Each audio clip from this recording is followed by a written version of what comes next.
Entonces, bueno, pues Alejandro García San Juan no es una presentación, pero yo creo. Bueno, pues me va a disculpar Alejandro los términos que te voy a hablar. En la juventud, a ver, tenemos que hablar que el medievalismo hispánico ya pintan canas,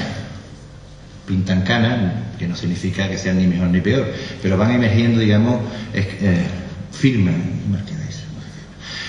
o personas que ya van iniciando una investigación y sobre todo van introduciendo nuevas metodologías de investigación y bueno, hay un tratamiento, digamos, yo creo que más multidisciplinar sin desmerecer, por Dios, sin desmerecer.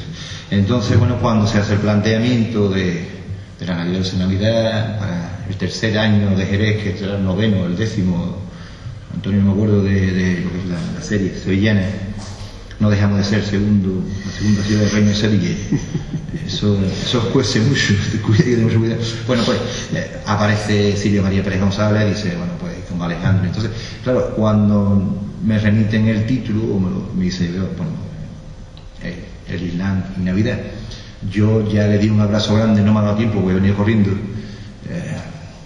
Y me voy a con otra vez, pero bueno, he venido corriendo, pero no le he dado el abrazo porque generalmente a mí los títulos, hay títulos que a mí me incitan en el buen sentido, en el sentido de, y claro, estoy deseando escucharlo. Entonces, el profesor titular en la Universidad de Huelva, medievalista, Alejandro García San Juan, vámonos que nos vamos. Bueno, pues... Sí, yo creo que sí. Buenas tardes y muchísimas gracias por la presentación.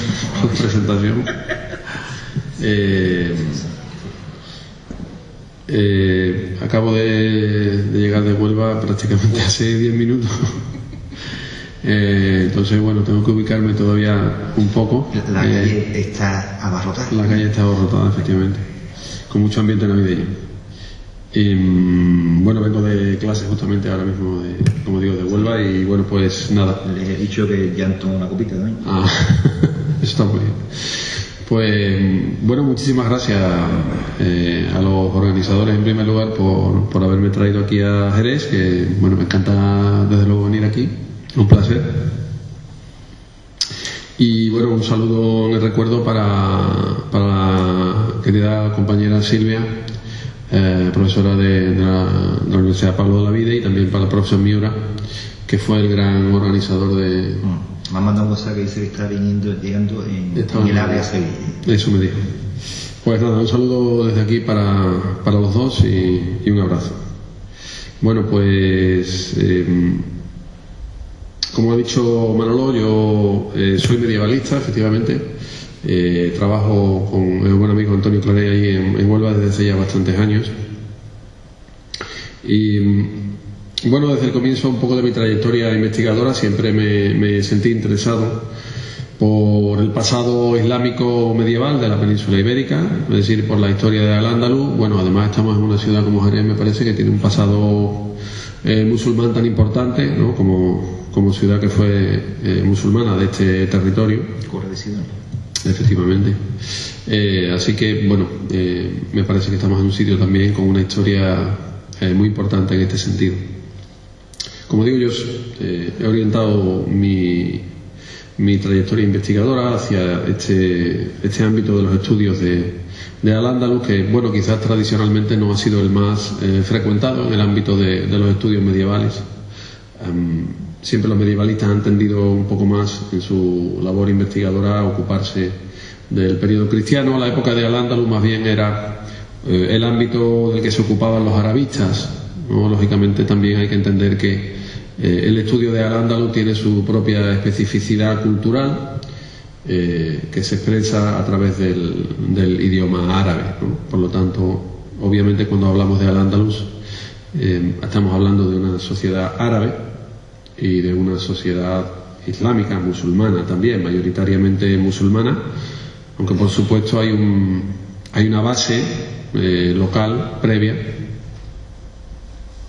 Cuando el Islam llega a la península ibérica, a partir del año 711, obviamente la península ibérica es un territorio cristianizado en gran medida, sobre todo en el ámbito más meridional, donde nos encontramos en la península, en el sur de la península ibérica, Andalucía, era particularmente un territorio donde el cristianismo tenía una raíz ya bastante profunda, muy importante.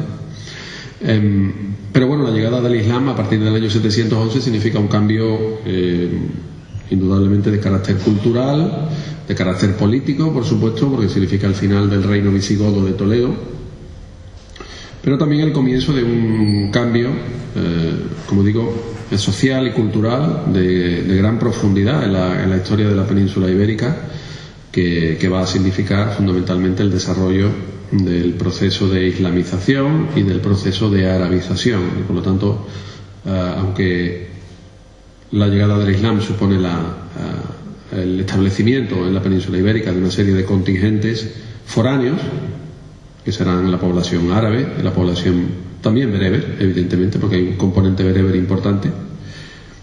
Hay una base local, obviamente, hay una base local que la componen fundamentalmente poblaciones, comunidades, como digo, ampliamente cristianizadas, sin duda más en unas zonas de la península ibérica que en otras, ¿no? Como he dicho, en el sur de la península, indudablemente la trayectoria del cristianismo era mucho más importante. Por lo tanto, esta población local es la que progresivamente va a ir asimilando, va a ir asumiendo digamos, la influencia progresiva durante la época fundamentalmente del el Emirato Omeya. Va a ir experimentando el influjo y la influencia del desarrollo de la cultura árabe y de la cultura musulmana, y progresivamente estos dos elementos van a conformar el fundamento de la identidad de lo que fue Al-Ándalus, ¿no? Al-Ándalus, como he dicho, es un país árabe e islámico en la península ibérica. Bien, no obstante, el desarrollo de estos procesos de arabización e islamización lógicamente no se va a producir de la noche a la mañana. Indudablemente un cambio social de esa trascendencia, de esa profundidad, no puede desarrollarse en un corto espacio de tiempo. Es decir, que serán necesarios varios siglos hasta que finalmente podamos establecer la identidad de Al-Ándalus, como he dicho, efectivamente como un país árabe e islámico, es decir, un territorio fundamentalmente dominado por la presencia de una población mayoritariamente musulmana, y en el que la lengua árabe ha adquirido ya un rango de predominio generalizado, ¿no? Al-Ándalus, sobre todo en la primera etapa, va a ser un país realmente multicultural y multiétnico, porque lo que nos encontramos en las fuentes de esta época es un mosaico muy variado de poblaciones, de comunidades, de distintos grupos que coexisten, obviamente en condiciones diversas, no siempre en condiciones de idílica convivencia, sino obviamente muchas veces también en situación de una cierta conflictividad, ¿no? Porque los cambios sociales no siempre ocurren de una forma pausada o pactada o acordada. Muchas veces son el producto de la imposición, evidentemente, de la ley del más fuerte. Bueno, en este caso el más fuerte, me estoy refiriendo sobre todo a la primera época de la historia de Al-Ándalus, como he dicho, es la época fundamentalmente del Emirato Omeya. El más fuerte es el Estado musulmán de Córdoba. Por lo tanto, bajo el influjo político de los emires omeyas es donde encontramos el desarrollo de esa cultura, de esa tradición árabe y de esa tradición musulmana. Los omeyas, como ustedes saben, bueno, es una dinastía árabe que fue la segunda generación de califas musulmanes. El califato, bueno, que se me estoy remontando ya demasiado, pero el califato es la institución que surge a la muerte del profeta Mahoma para gobernar la comunidad musulmana. Y digamos, hay varias etapas en el desarrollo del califato. Tenemos obviamente unos primeros califas, primeros sucesores de Mahoma, que son los llamados califas ortodoxos. Después tenemos el califato omeya de Damasco, ¿no? Esta es una etapa muy importante para la historia de la península ibérica, porque aunque estamos hablando de una realidad que está a muchos miles de kilómetros de la península ibérica, pero va a resultar enormemente influyente en los acontecimientos que van a tener lugar aquí, porque precisamente los musulmanes llegan a la península ibérica en la época del califato omeya de Damasco. Como he dicho antes, en el año 711 o año 92 de la Égira, ¿no? La Égira, como saben, es el calendario musulmán. Bueno, pues en la época del califato omeya se conquista la península ibérica, se incorpora, por lo tanto, al dominio del califato omeya de Damasco, pero cuando los omeyas de Damasco caen, a mediados del siglo VIII, habrá un miembro de la familia omeya que vendrá a la península ibérica, vendrá fundamentalmente para huir, para esconderse, porque todos los miembros de su familia estaban siendo exterminados por los nuevos califas abasíes, el califato abasí de Bagdad, ¿no? Esta otra nueva etapa del califato islámico. Bueno, evidentemente a partir de ese momento es cuando los omeyas, como digo, a partir de mediados del siglo VIII, cuando los omeyas comienzan a gobernar en la península ibérica. Y son los omeyas los que van a dar un gran impulso, digamos, al proceso de arabización, o más bien a la construcción de un Estado musulmán en la península ibérica, porque la islamización no se va a imponer desde arriba hacia abajo.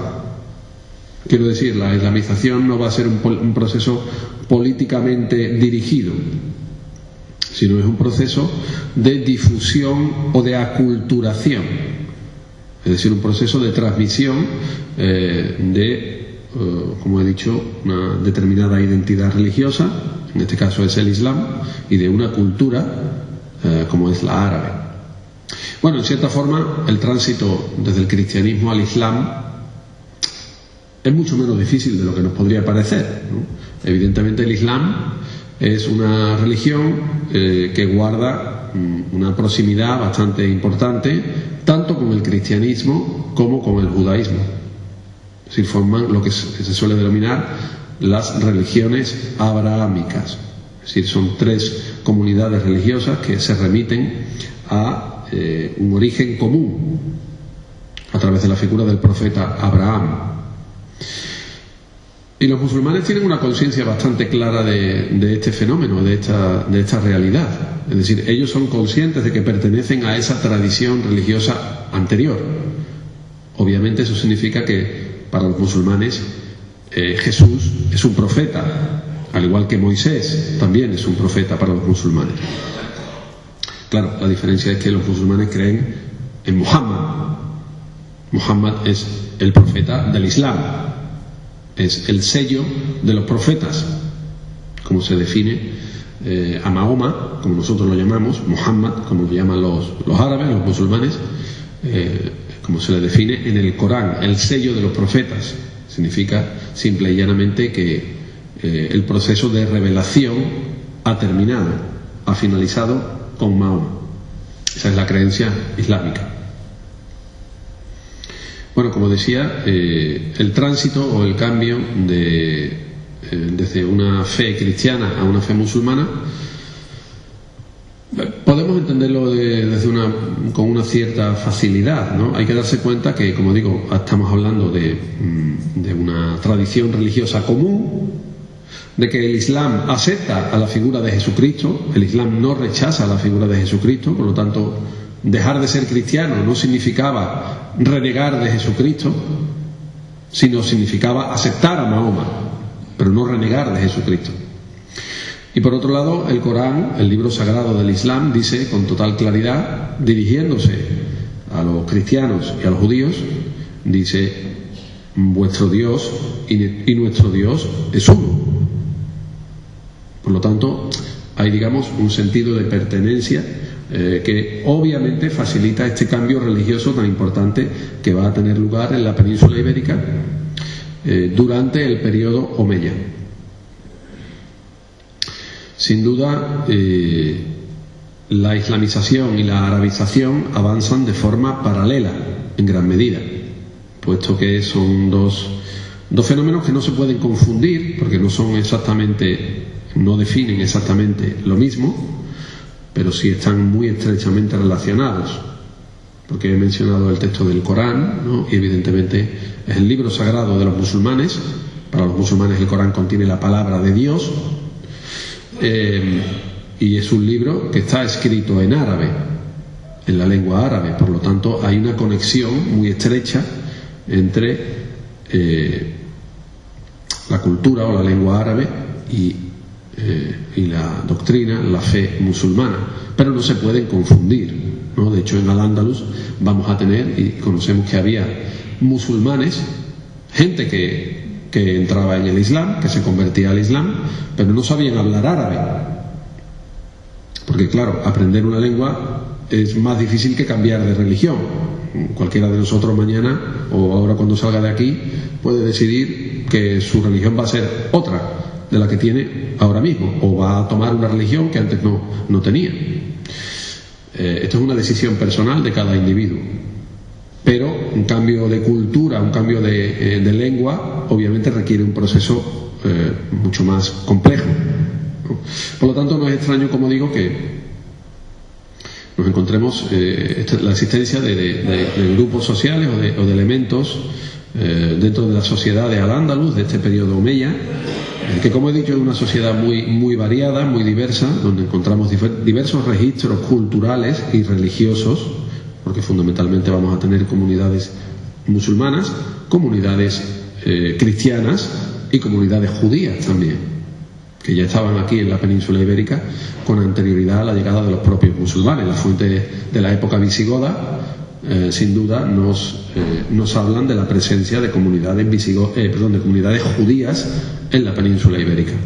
Por cierto que su situación era no excesivamente favorable en muchos casos, pero bueno, esto sería otra charla. Harina de otro costal.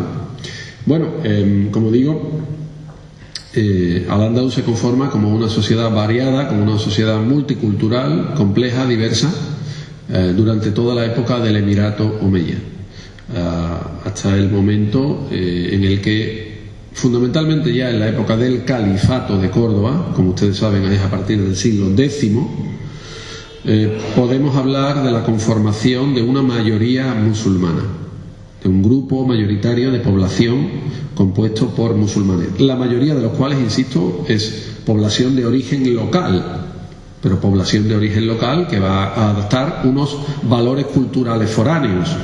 Bueno, esto es un fenómeno que ha pasado tantas veces a lo largo de la historia, ¿no? Aquí en la península ibérica pues hablamos un idioma derivado del latín porque los romanos vinieron y conquistaron la península ibérica, y por eso aquí se habla el castellano o el catalán o el gallego. El vasco es otra cosa, pero todas estas lenguas proceden del latín, pues evidentemente porque los romanos vinieron a la península ibérica y la conquistaron, ¿no?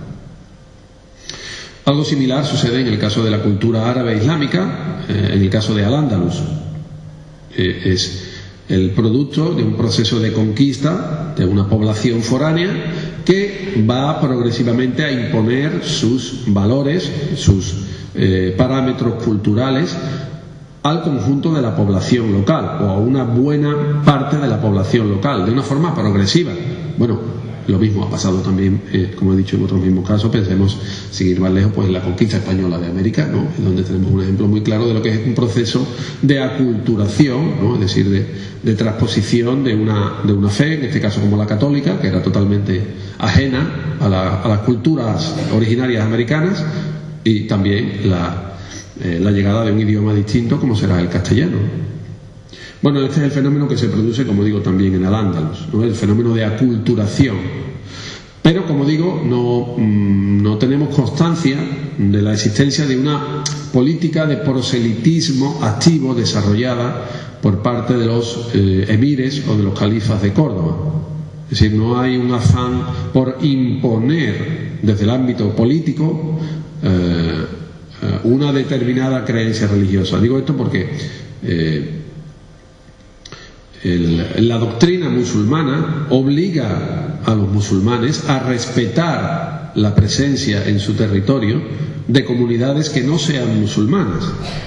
Dicho en otras palabras, el Corán claramente estipula que no hay coacción en la religión, es decir, no se puede entrar en el Islam a la fuerza, en contra de la voluntad de la persona. Esto no se consideraría un acto de conversión o de entrada en el Islam válido, sería inválido, como tampoco sería válido entrar en el Islam por un interés personal, buscando un beneficio de cualquier tipo.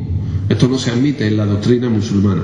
Obviamente las situaciones históricas pueden ser muy diversas en cada momento, pero cuando los musulmanes llegan a la península hay que tener en cuenta que son una minoría frente a una mayoría de población local, y obviamente su interés principal es asentar su dominio del territorio. Por lo tanto, no están interesados en imponer una determinada creencia religiosa, sino que están interesados fundamentalmente en obtener su reconocimiento como nuevos gobernantes del territorio, en sustitución de la monarquía visigoda que había desaparecido a partir del año 711.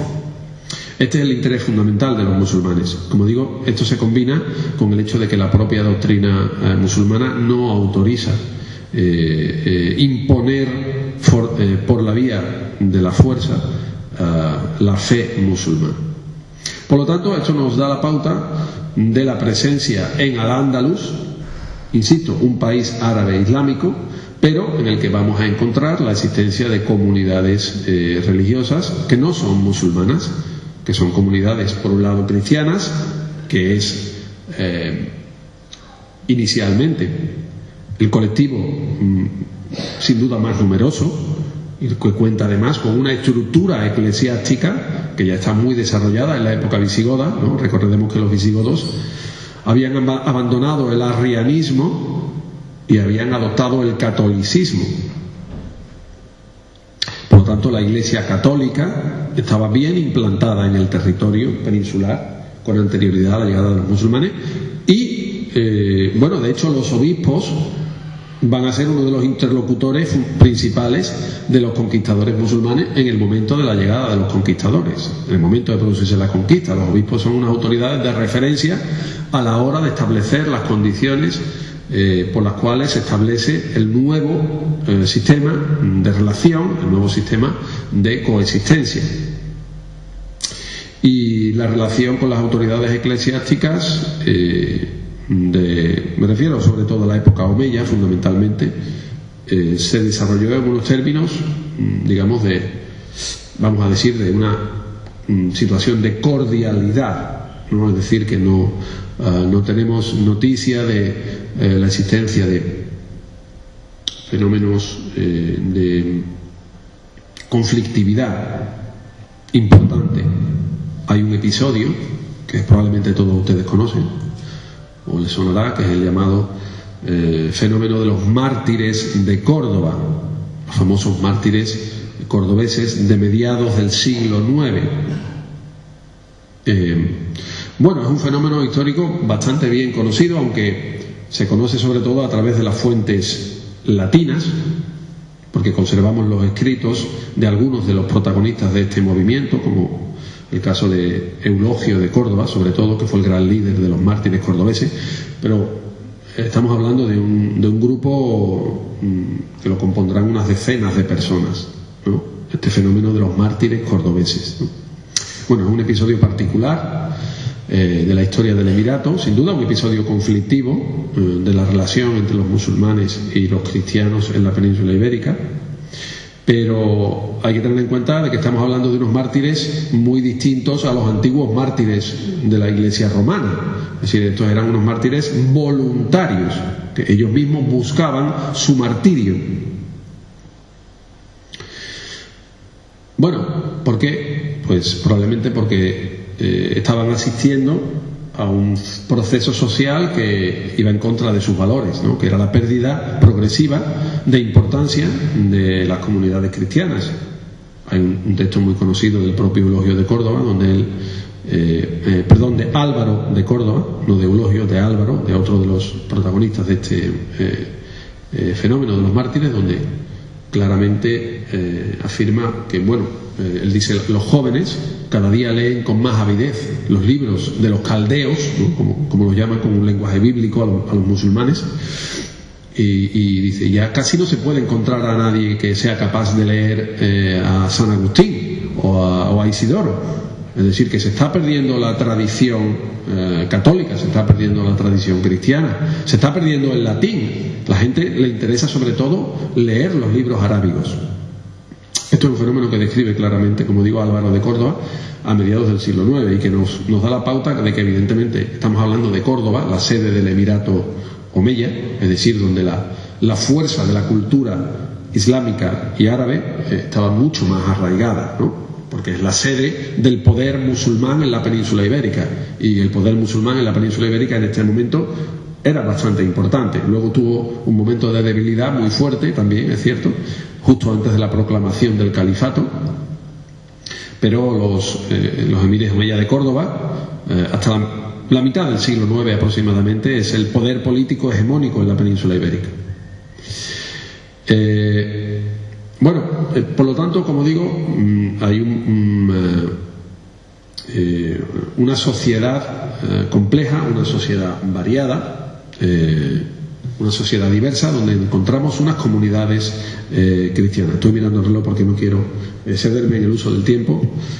Bueno, estoy haciendo un preámbulo bastante amplio, quizás para contextualizar un poco. Me parece que podría ser interesante para contextualizar un poco el tema de la charla, para que entendamos realmente cómo en Al-Ándalus existía una presencia de comunidades cristianas, como ocurre de hecho sin duda en la actualidad todavía en algunos países musulmanes, como es el caso de Egipto, o como el caso del Líbano, o de Siria, o incluso de Irak, aunque bueno, aquí la situación es más complicada. Bueno, también en Egipto, sin duda, pero quiero decir, hay comunidades cristianas muy importantes en algunos casos. Los coptos son una comunidad muy importante en Egipto, tiene un peso importante.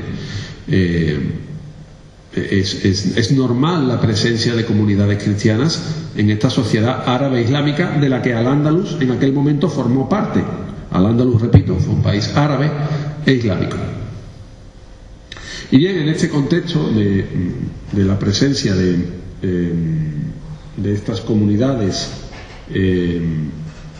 cristianas en Al-Ándalus, es donde nos encontramos la existencia de una serie de referencias que efectivamente nos hablan de la celebración, o de la existencia de ciertos elementos de celebración de las fiestas de la Navidad por parte de los cristianos en Al-Ándalus, ¿no? Es interesante porque estas informaciones no las tenemos a través de los textos cristianos, las tenemos a través de los textos árabes.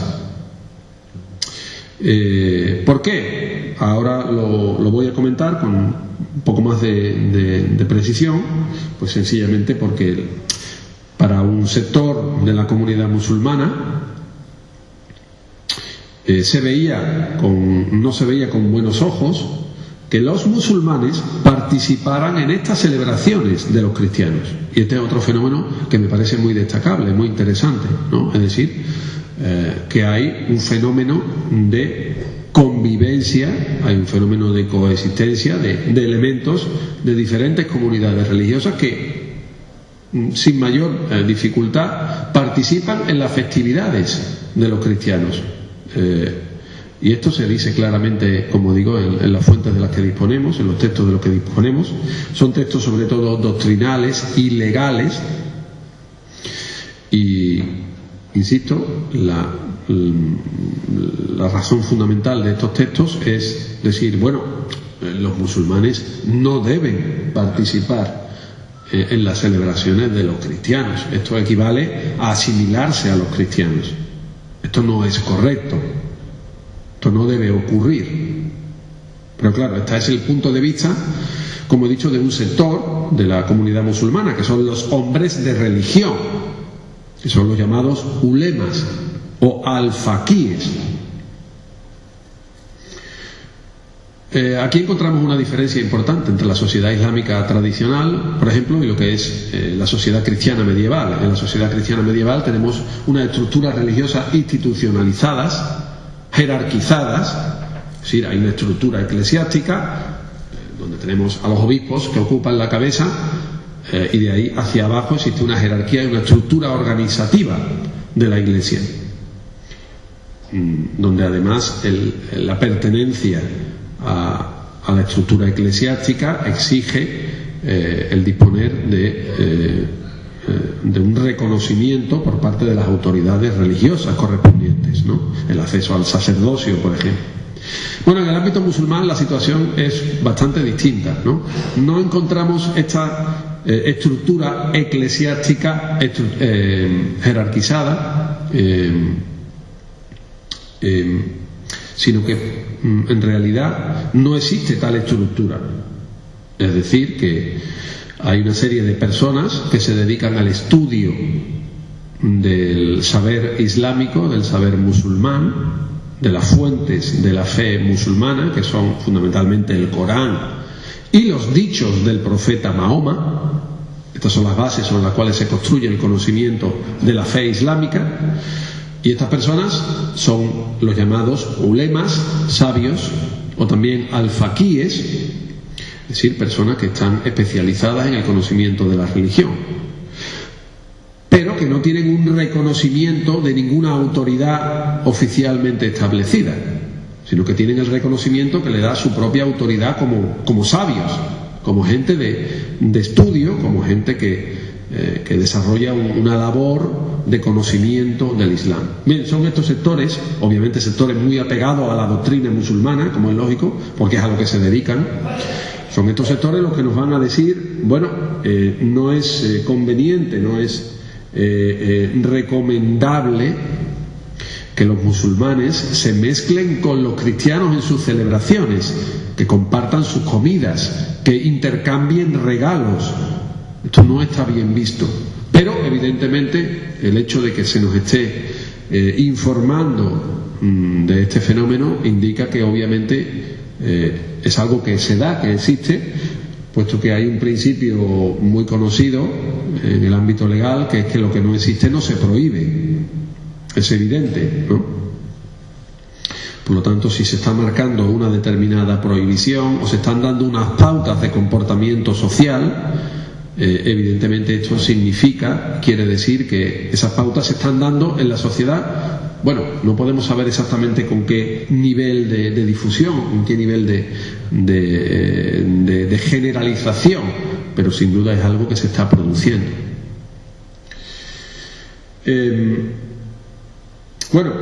Como he dicho, básicamente el fenómeno lo conocemos a través de los textos árabes, de estos textos doctrinales, de estos textos legales elaborados por los ulemas, elaborados por los al-faquíes, donde encontramos, por ejemplo, un tipo de textos que son las llamadas fetuas. Una fetua es un dictamen, si es la opinión personal de un determinado al-faquí en relación con una cuestión cualquiera que se le plantea, que se le consulta, y él da su veredicto, su opinión. No es una sentencia judicial, es la opinión de una persona con conocimiento, de una persona ilustrada, y que puede tener un nivel de influencia mayor o menor en función del prestigio, de la autoridad, digamos, académica o religiosa, más bien, que tiene este individuo. En algunos casos esa influencia es muy importante, porque hay evidentemente muchos ulemas que ocupan una posición social relevante, porque se les considera los referentes en la elaboración o en el conocimiento del Islam, y evidentemente estas personas tienen una gran consideración también desde el ámbito político, sin duda, ¿no? Y bueno, en relación con esta cuestión específica de la Navidad, tenemos incluso un texto muy curioso elaborado en Ceuta en el siglo XIII, en el que se propone, fíjense qué curioso, la conveniencia de instaurar y de promover la celebración del nacimiento de Mahoma para evitar que los musulmanes se sientan atraídos hacia la celebración de la Navidad. Bueno, aquí la fiesta le gusta a todo el mundo, a los cristianos, a los musulmanes y a todos. Por lo tanto, aquí la gente se apuntaba a lo que fuera, ¿no? Bueno, ya que hay que celebrar algo, pues los ulemas dicen, bueno, vamos a celebrar el nacimiento de Mahoma, no vamos a celebrar la Navidad como los cristianos, ¿no? Bueno, el nacimiento de Mahoma, esta es una cuestión que siempre fue muy debatida entre los propios ulemas musulmanes. Esta es una cuestión muy debatida desde antiguo, porque la tradición musulmana admitía la existencia de una fecha por consenso de la muerte del profeta Mahoma, pero la fecha del nacimiento, esto ya era una cuestión más controvertida, esto no estaba nada claro. Por lo tanto, había diversidad de opiniones sobre la conveniencia o la legalidad de celebrar la fiesta del Maulid. El Maulid es, como llaman los árabes, a la celebración del nacimiento de Mahoma.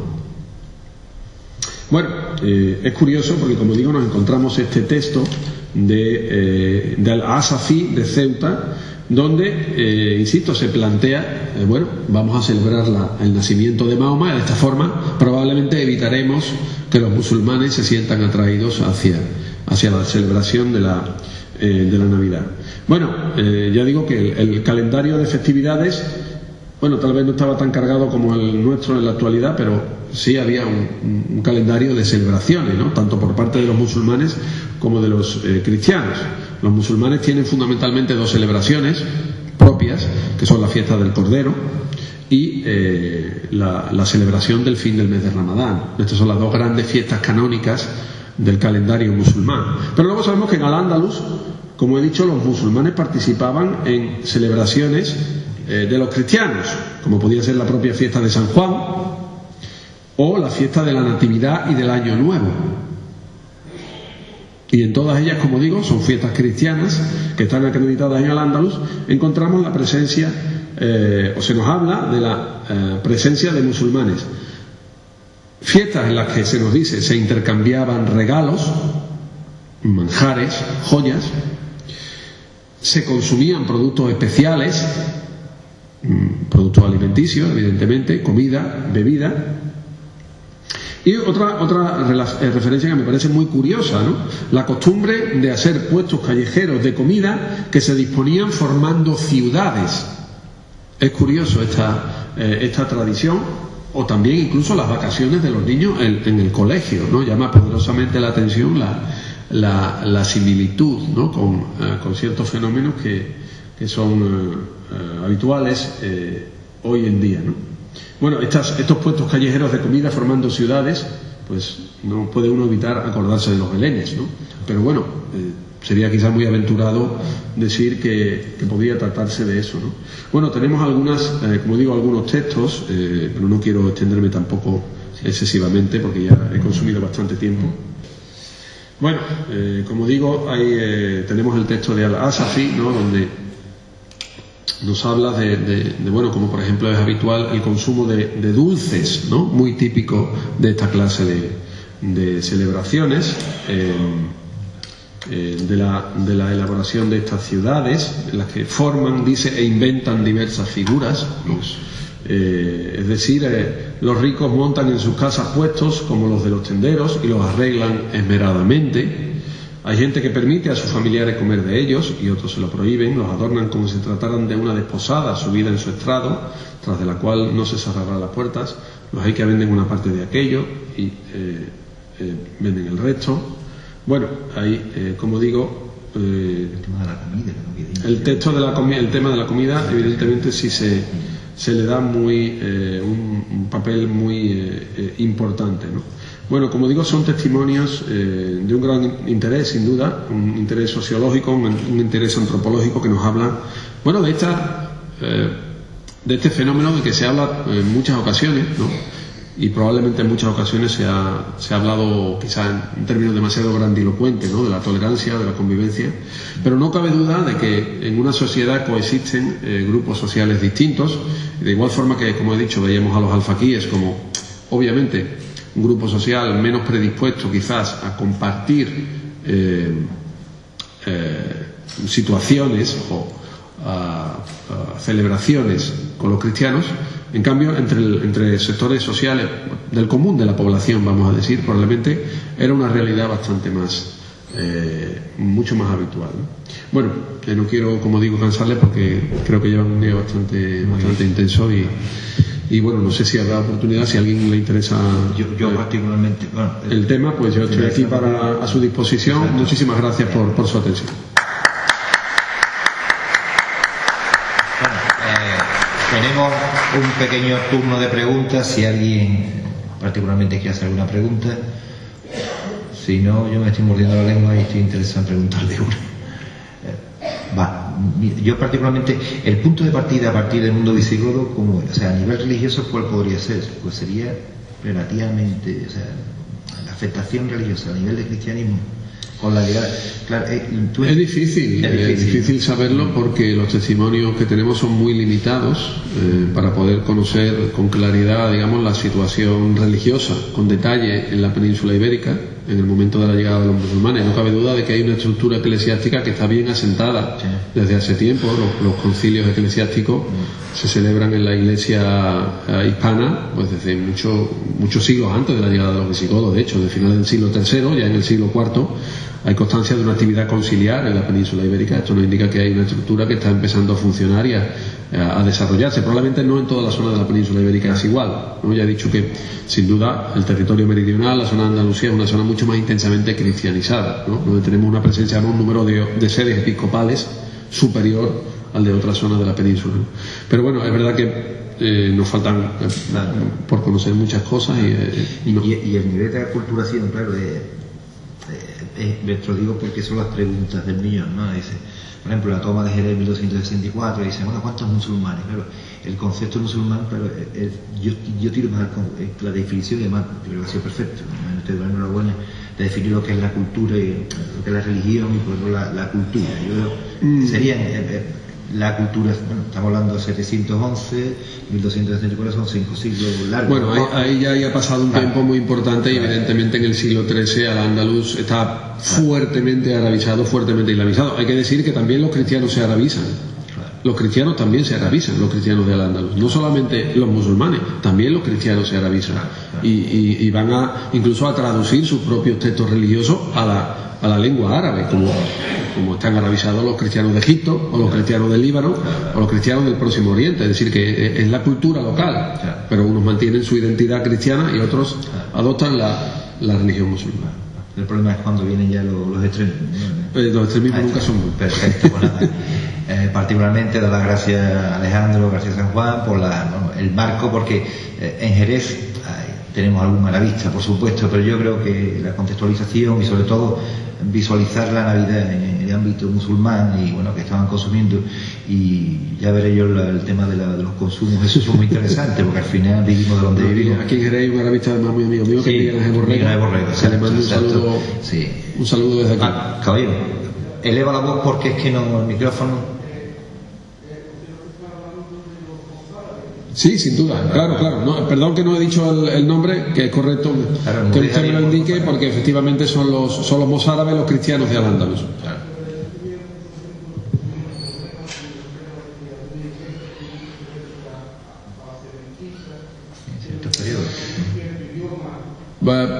Bueno, vamos a ver. Bien, yo no son cuestiones complejas, no quiero extenderme demasiado, pero bueno, el tema de la iglesia, de las mezquitas, es un tema del que se ha hablado mucho. Tenemos el caso de Córdoba, me voy a referir solamente al caso de Córdoba, que es muy conocido, la famosa iglesia de San Vicente. Bueno, la iglesia de San Vicente no aparece por ningún sitio, no hay constancia ninguna de que hubiese habido una iglesia donde ahora mismo está la mezquita de Córdoba. Es decir, ninguna de las intervenciones arqueológicas que se han hecho en la mezquita de Córdoba, y se han hecho algunas desde los años 20, de los años 30, no ha dado como resultado la existencia de ningún tipo de estructura que los arqueólogos identifiquen como perteneciente a una iglesia. Yo sé que esto a lo mejor a algunos de ustedes les puede resultar llamativo, pero es lo que nos dice, somos historiadores, ¿no? Y tenemos que atenernos a lo que nos dicen los testimonios históricos. El tema de la iglesia de San Vicente es algo que viene también de los textos árabes.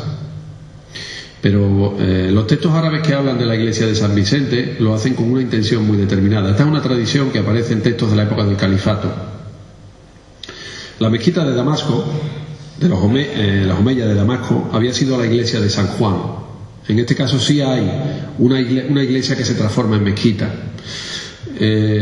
¿Cuál es el objetivo de esta tradición de la iglesia de San Vicente? El objetivo es decir, no, los omeyas de Córdoba son como los omeyas de Damasco, igual que la mezquita de San Juan, la mezquita de los omeyas de Damasco se basó en la iglesia de San Juan. La mezquita de los omeyas de Córdoba, que era el gran símbolo de la dinastía omeya de Córdoba, también se basaba en una iglesia anterior, en la iglesia de San Vicente. Pero insisto, a nivel arqueológico no existe ningún tipo de evidencia que nos permita afirmar la existencia de una iglesia previa a la mezquita de Córdoba. Y es el caso al que me voy a referir, pero bueno, conocemos otro. El tratamiento tributario es distinto en el caso de los musulmanes y de los no musulmanes, porque es un régimen tributario confesional. Y normalmente siempre se hace hincapié en que los no musulmanes tenían que pagar un impuesto de capitación, es cierto, se llama la jizya. La jizya es el impuesto que pagan los no musulmanes. Pero lo que se olvida decir a veces es que los no musulmanes no pagan el impuesto que pagan los musulmanes, que es la zakat. Es decir, que los musulmanes también pagan impuestos. No significa que por hacerse uno musulmán ya Montoro no se va a ocupar de ellos. Como decía, no recuerdo exactamente quién, solamente hay dos cosas seguras, que son la muerte y los impuestos. Sí. De eso no nos vamos a librar ninguno. También hay otra cosa, de que el año que viene tendremos Navidad, Navidad. Entonces, es decir, el tratamiento fiscal es diferenciado, pero existe una fiscalidad para los cristianos y una fiscalidad para los musulmanes.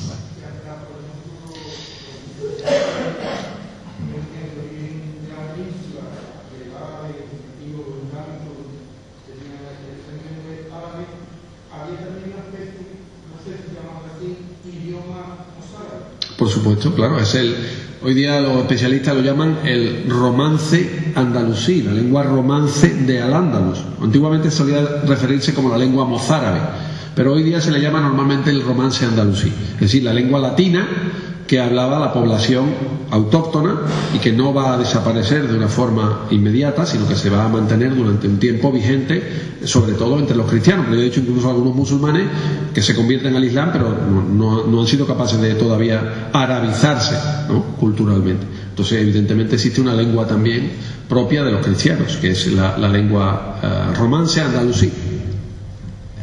Yo creo que es interesante saber que los musulmanes durante un periodo hicieron lo que hicieron, y podemos revisarnos esta cultura judío-cristiana nuestra, lo que hicimos con lo que hicimos.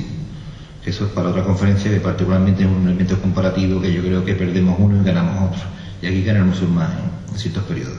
Es interesante.